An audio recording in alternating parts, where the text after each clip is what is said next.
Have you ever wondered why someone suddenly takes over your thoughts, even though they are not part of your life anymore? Yesterday you did not think about them. You were busy, distracted, maybe even at peace. But today their name, their memory, their presence sits in your chest like a weight you cannot remove. They are in your dua without you meaning to mention them. They appear in your dreams even when you are not seeking them. You open your phone and something connected to them shows up. A reel, a message, an old picture. You try to push it away, but it lingers, it hurts, it confuses you. And deep down you whisper to yourself, is this love, is this regret, or is this a sign from Allah Almighty? The thought will not leave you alone and you are left standing between hope and fear, between desire and doubt. This is the part of life no one talks about. When someone keeps showing up in your mind without reason, when their presence follows you silently, when your heart cannot decide what is real and what is fantasy. Some people rush to call it destiny. Others silence it and bury the feelings until they turn into poison. Most of us are left confused, torn between wanting to let go and being terrified of losing something that may not even belong to us. But here is a truth you must hold on to. Not every thought is love. Not every memory is a sign. And not every pull of the heart is from Allah Almighty. Sometimes it is your nafs, sometimes it is shaitan, sometimes it is a test to see if you will follow your feelings or your faith. You know what makes it harder? You never asked for these thoughts. You were not searching. You were not even waiting for them to appear. Yet here they are, breaking into your peace, sitting in your mind without permission. It is not only when you are alone. Even when you are surrounded by people, they come back to you. Their name slips into conversations and your heart reacts before you can stop it. Their memory surfaces in random moments, like when you hear a certain sound or smell something familiar. And then the questions begin. Why now? Why them? Why again? It feels like you are stuck between two worlds. On one side there is reality. You are not speaking to them, you are not meeting them, you are not part of each other's daily life. On the other side there is this constant reminder. The dreams that leave you unsettled. The emotions that shake your dua, the curiosity that makes you scroll back to old conversations. It is not only confusing, it is exhausting. Your heart beats faster, your thoughts run in circles, your faith feels shaken, and you ask yourself quietly, did Allah put this in my heart for a reason, or is this a trap I cannot escape? The most painful part is not even the memory of them, it is the uncertainty. You do not know whether to hold on or to let go. You do not know whether this is guidance or a punishment. And you do not know whether these thoughts are pulling you closer to Allah or further away from Him. You start overthinking. Every small sign feels like a message. Every dream feels like destiny. Every silence feels like rejection. And your heart refuses to rest. Because deep down you want clarity, you want closure. You want to know whether this is love or an illusion. This is where so many people make mistakes. We either run after these thoughts and obsess until our faith weakens, or we try to bury them so deep that they turn into hidden wounds we carry for years. Both paths leave scars. One leaves us attached to a fantasy that may never be real. The other leaves us cold and bitter, unable to trust our emotions again. But what if there was a different path? A way to face these thoughts with wisdom instead of weakness. A way to distinguish between what is from Allah and what is from our own hunger. Because not every heart whisper is divine. Some are storms that pass, others are illusions that blind, and only a few are true signs of mercy. So before you rush to act, pause, ask yourself, if this person is truly meant for me, why are they only in my thoughts and not in my life? Why do they appear in my imagination but not in my reality? And most importantly, do these thoughts make me more connected to Allah or more distracted from Him? The answers to these questions may not come immediately, but they are the starting point of clarity, because without them you will keep walking in circles, mistaking emotions for signs and desires for destiny. And that is where the heart begins to lose its balance. One of the hardest parts of this struggle is trying to name what you are actually feeling. Is it love? Is it desire? Is it regret? Or is it something else entirely? We like to label everything quickly because labels give us a false sense of control. If I call it love, I can justify the emotions. If I call it destiny, I can give my heart permission to keep holding on. If I call it heartbreak, I can excuse the tears. But the truth is that sometimes it is none of these. Sometimes it is simply your heart refusing to let go of a memory, or your mind replaying what it never fully understood. The problem begins when you confuse the whispers of your nafs with the signs of Allah Almighty, because once you do, every feeling begins to look holy, even if it is leading you away from Him. Real love is not chaotic. Real love does not drain your energy or distance you from your Lord. Real love does not feel like a storm of anxiety every time you close your eyes. Real love brings sakina, a calmness that allows you to breathe, even when life is not perfect. When Allah places love between two hearts, He also places barakah. That love inspires obedience, it strengthens faith, it reminds you of your purpose. Anything less than that is not love, it is desire in disguise. It is the ego longing to be seen and desired. It is the loneliness of the heart dressing up as divine affection. And when you mistake it for true love, you begin to chase an illusion instead of seeking truth. Obsession feels different. Obsession is heavy. It is the kind of thought that eats away at your focus, that leaves you scrolling through old messages for hours, that keeps you awake at night replaying conversations you never had. Obsession does not push you toward Allah. It makes you desperate for a human being who cannot give you the peace you are searching for. And yet, because it is so consuming, it tricks you into thinking it is special. Obsession does not soften your heart, it hardens it. It makes you restless, jealous, distracted. It convinces you that without this person you will collapse. But the believer knows that collapse comes only when the heart forgets Allah, not when it loses a human attachment. And then there is fantasy. Fantasy is the most dangerous of them all because it does not need reality to survive. Fantasy is built on what you imagined, not what truly happened. It thrives on a smile, a kind word, a single look. From that one moment, your mind builds entire stories, entire futures, entire lives. Fantasy convinces you that this person will heal you, complete you, fix everything broken inside you. But here is the painful truth. Most of the time you are not in love with them, you are in love with what they represent. You are in love with the way you felt when you thought they noticed you. You are in love with the hope you projected onto them. But when reality does not match the dream, your heart shatters, not because they failed you, but because your illusion betrayed you. This is why we must learn to pause and ask difficult questions. Is this love making me closer to Allah, or is it distracting me? Is this thought making my dua more sincere or more desperate? Is my faith stronger because of them or weaker because of my obsession? If the answer is weakness, then it is not love. If the answer is distraction, then it is not guidance. True love, true signs, true nearness to Allah never come at the cost of your iman. They elevate you, they protect you, they humble you. Anything else is a warning. And if you can learn to distinguish between love, obsession and fantasy, you will protect your heart from chasing shadows and instead turn it toward the one who never confuses, who never abandons, who never misleads. Fantasy feels harmless at first.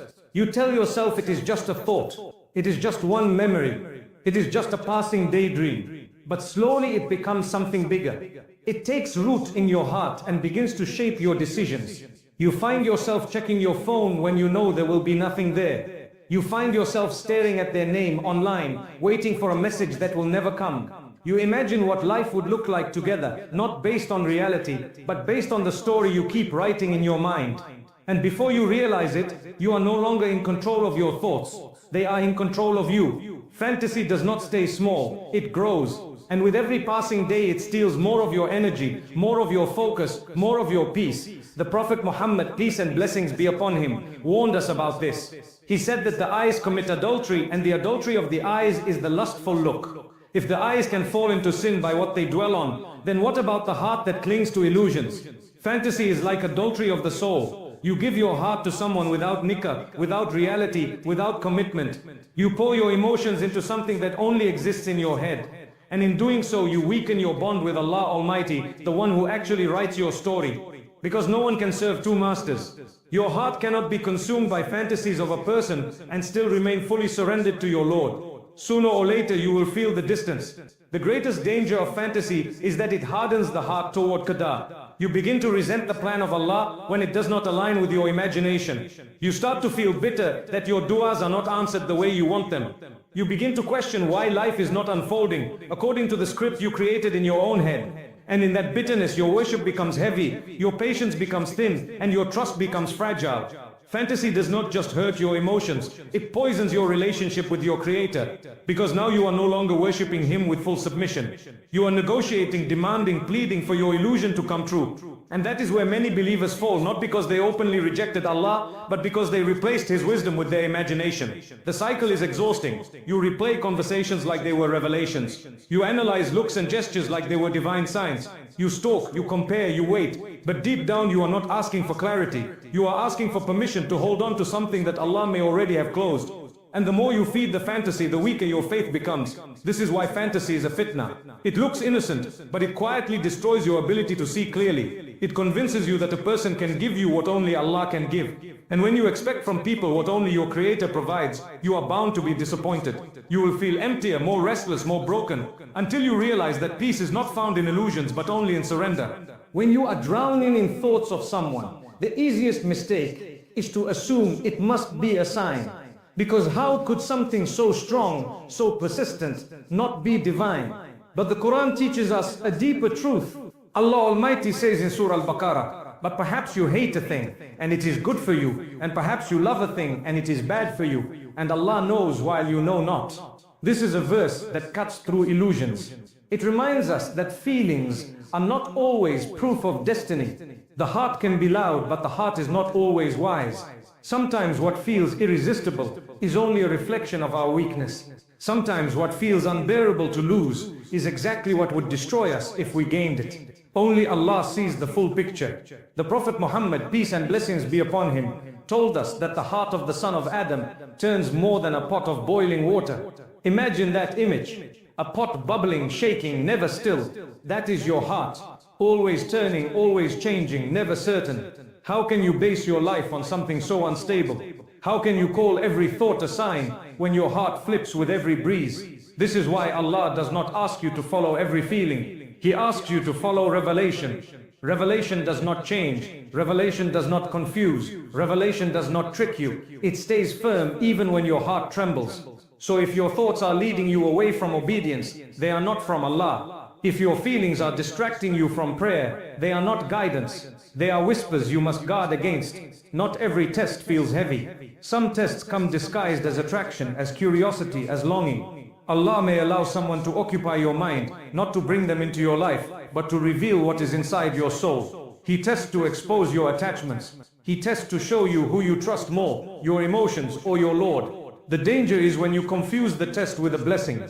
Instead of humbling yourself, you chase the feeling. Instead of asking for protection, you beg for the fantasy to come true. But Allah loves you too much to let you succeed in destroying yourself. That is why some doors remain closed no matter how hard you knock. That is why some names keep appearing in your mind, but never in your reality. Because Allah is protecting you even while you feel rejected. The spiritual truth is simple. What pulls you closer to Allah is from Him. What pulls you away is from your nafs or from shaitan. If the thought of them makes you more grateful, more obedient, more patient, then it may carry wisdom. But if the thought of them makes you restless, careless, or distant from worship, then it is a trap. Allah does not confuse His servants. He does not send guidance that darkens your heart.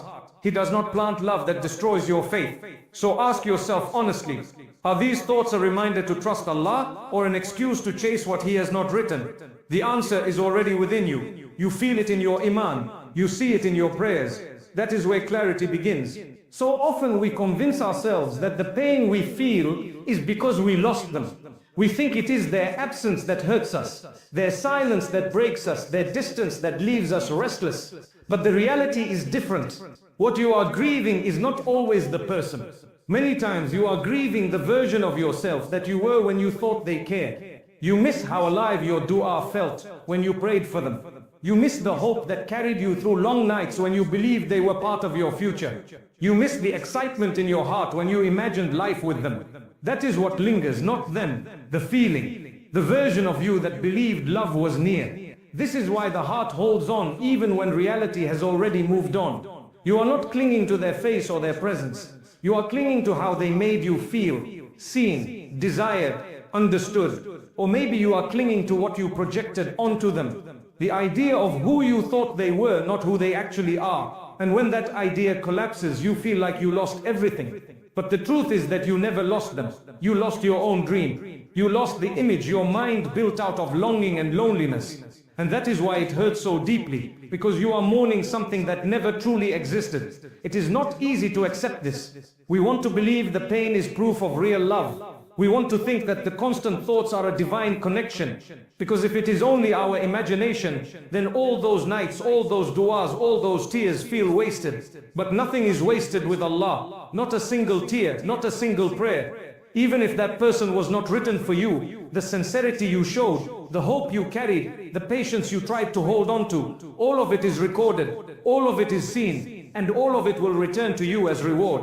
So do not think your pain was pointless. It may not have brought you to them, but it can still bring you closer to Allah. So pause and reflect. When you think of them, what are you truly missing?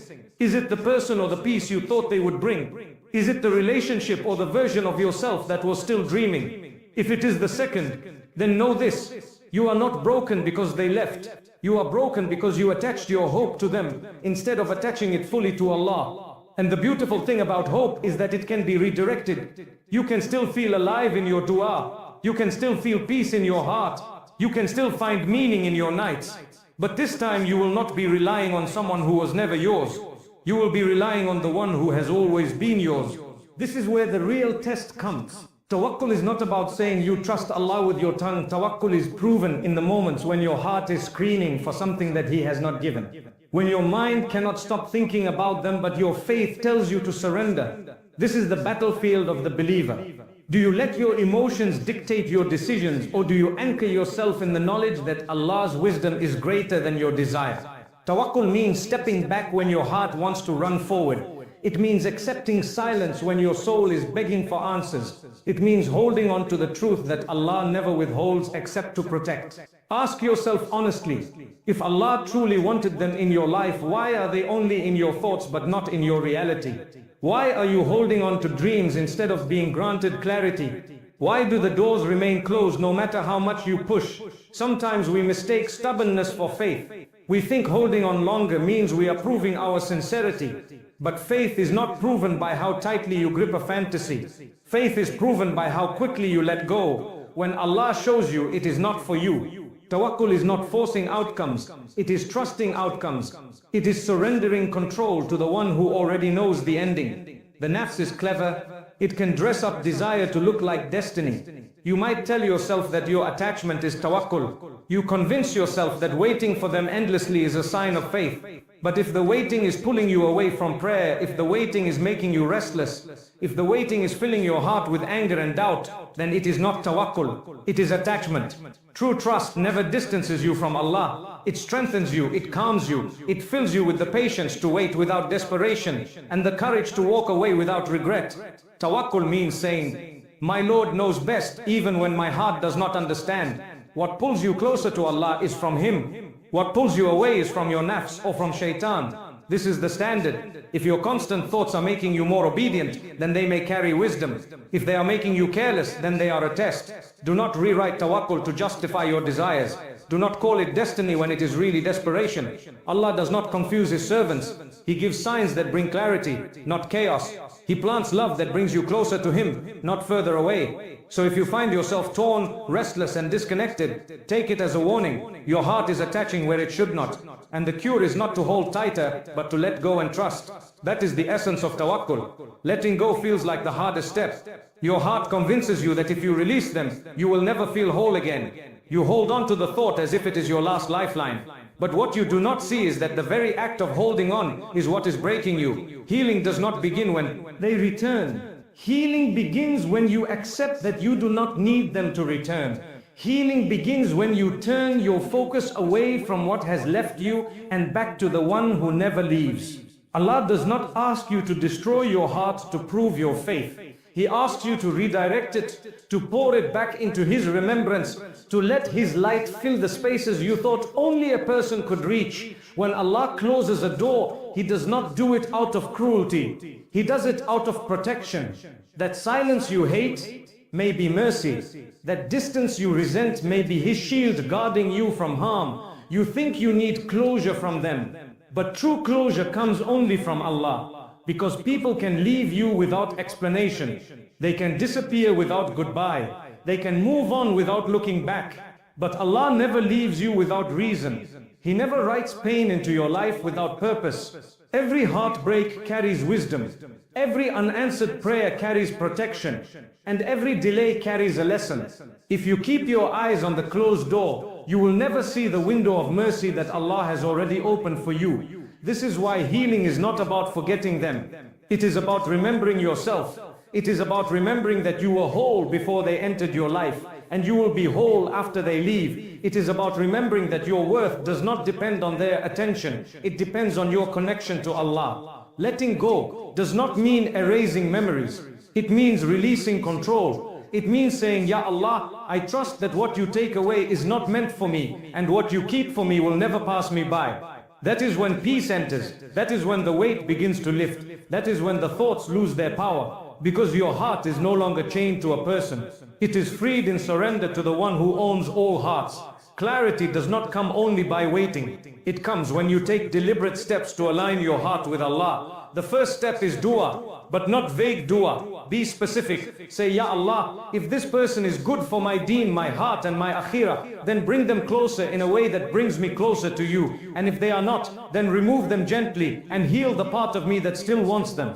This prayer is powerful because it is honest. It acknowledges both your desire and your surrender. It tells Allah that you are willing to let go if letting go is better. And that act of surrender itself brings peace, because deep down you know that He will never withhold what is truly good for you. The second step is guarding your mind from feeding the fantasy. Your heart cannot heal if your eyes keep reopening the wound. That means stop replaying old messages. Stop scrolling through pictures. Stop looking for signs in every post or update. Healing requires discipline.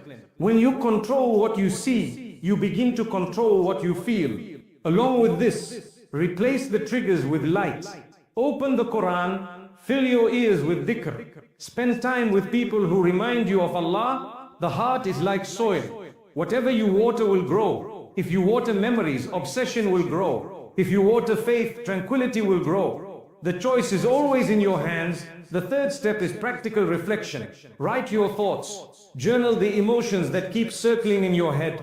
Ask yourself what you are really craving. Is it the person, or is it the feeling of being wanted, loved, noticed?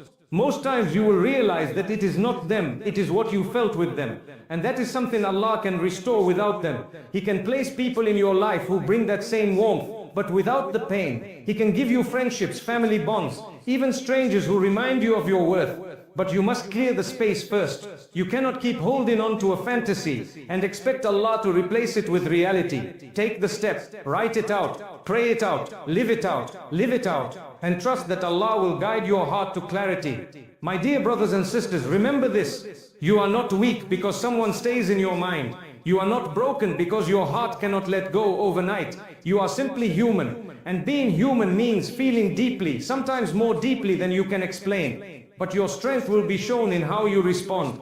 Do you let the thoughts consume you, or do you use them as a reminder to turn back to Allah? This is where your faith is tested. Not in the absence of pain, but in the way you handle the pain. You cannot always choose what enters your heart, but you can choose where your heart finally rests. And there is no safer place than with the one who created it. So take this moment as your turning point. Do not wait for a perfect time to start healing. Do not wait for a sign written in the clouds. The sign is already in your chest. The heaviness you feel is proof enough that something needs to change. Let today be the day you say, Ya Allah, I am tired of holding what is not mine. I surrender to you. I trust your plan even when I do not understand it. That surrender is not weakness. That surrender is the beginning of peace. Because when you finally let go of what weighs you down, your heart becomes light enough to rise. Understand this clearly. No one sent by Allah will ever pull you away from Him. No one written for you will require you to compromise your faith to keep them. If being attached to them weakens your salah, weakens your dhikr, weakens your peace, then it is not love, it is a distraction. Allah does not guide through confusion. He guides through clarity. He guides through peace. So if your heart is restless, take it as a warning. Do not call desperation destiny. Do not call obsession love. Call it what it is, a test, and treat it like one. Pass it by returning to Allah, not by chasing what He has removed. Let this be the dua you carry forward.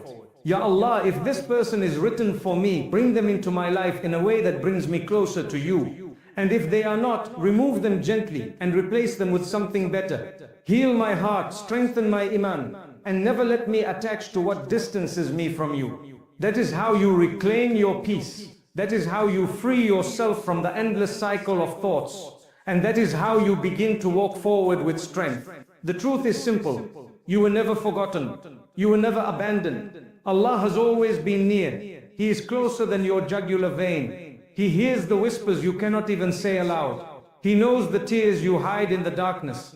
And He will never leave you empty if you turn back to Him with sincerity. This is your moment. Do not delay. Return to Him now, and you will find a peace greater than anything this world could ever give.